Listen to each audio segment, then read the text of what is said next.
The Valley of the Dawn seems a strange place to the uninitiated. Situated only 50 kilometers from Brasilia, it's a small town which, like Brazil's capital, sprang up in the middle of nowhere. It's also a religion.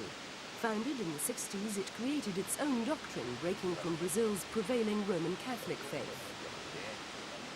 The valley's religious symbols are colourful, but baffling to outsiders. They're borrowed from many other religions. The Lord's temple is within me, the holy text says. Nothing is stronger than my spirit. The flame of life burns within my being. Overall, the iconography owes more to science than to religion, even though some of the imagery seems to refer to ancient and exotic civilizations. Behind the symbolism, however, lies a spiritualist doctrine. Its followers believe they are the descendants of beings from outer space. Many members of the valley's community are said to have psychic powers. They all wear uniforms, each according to his or her status within the faith. They believe that more than 30,000 years ago, spaceships landed on Earth. The beings that stepped out passed on the knowledge which underpinned the great civilizations. They were destroyed, but can be contacted through psychics. The stress on spiritualism gives the cult a broad appeal.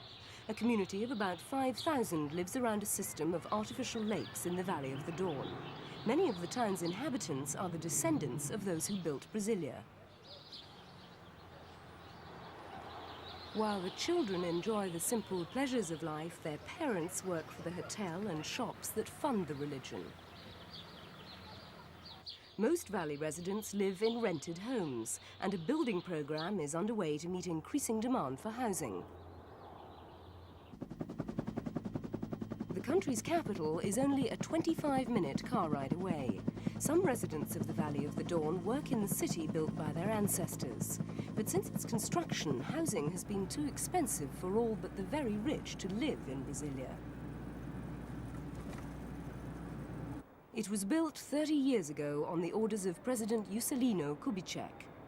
Because the area was largely uninhabited, some 40,000 laborers had to be shipped in. They became known as candangos, or new pioneers. They built the city in 3.5 years, but its ultra-modernist design did not allow for expansion. House prices rocketed, driving away the poor. Those who built Brasilia could not afford to live in it. The valley's design is in sharp contrast to the architecture of the capital. No doubt the uniforms worn at all times are a main attraction. Today, the faith claims 70,000 followers living outside the valley, many in Brasilia's other satellite towns. The founder of the faith was the late Neva Chavez Zelaya, a new pioneer, and the first woman in Brazil to hold a truck driver's license. By the time Brasilia was built, Aunt Neva, as she became known, was said to have developed psychic powers which inspired her to move to the valley with her followers.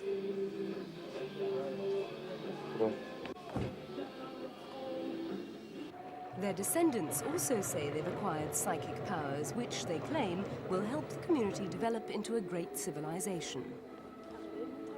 According to local doctrine, a catastrophe will destroy most of the world before the end of the century. Brasilia will then become a great center of civilization, the Rome of the third millennium. In the meantime, those who wish to join the community are free to do so. After an induction period, they will progress through the ranks towards the top role of First Master, currently held by the 74-year-old husband of the late founder.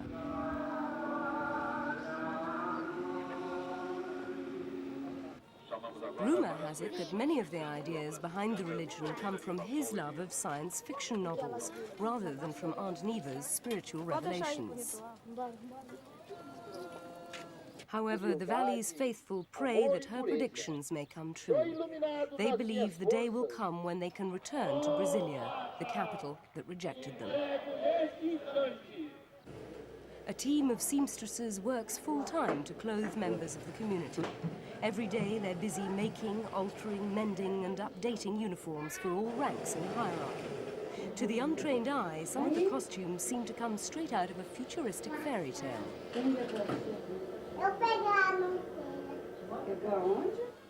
What made However, me new stay here recruits at claim Vale it do wasn't the Amanhecer glamour was that the prompted them fact to join. that everything was very mystical and very new to me. I'm a very curious person.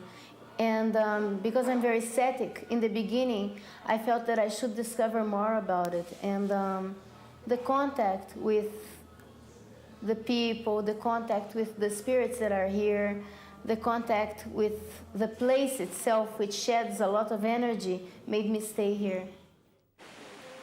Sonia Limos is a translator for Brazil's intelligence agency. Like many new converts, she works in Brasilia but spends her spare time here. Worship consists of several services each day. Most members attend at least one at which the congregation is purged of bad spirits. Some rituals are close to those of the Roman Catholic faith. Here, the participants are drinking wine. It's meant to represent God's blood, as in the Catholic faith, which the Valley rejects. The rejection is part of a general trend in Brazil. Recent findings suggest that 20% of the country's Catholics have lapsed in the past decade. The main annual ceremony, held on May the 1st, attracts up to 50,000 people. But the event everyone is waiting for will take place on the 15th of November this year, which is also a national holiday. On that day, Aunt Neva will have been dead for exactly 7 years, and this is when her followers expect her to return from a distant planet. Some say she will come back at sunrise to the community she founded here in the Valley of the Dawn.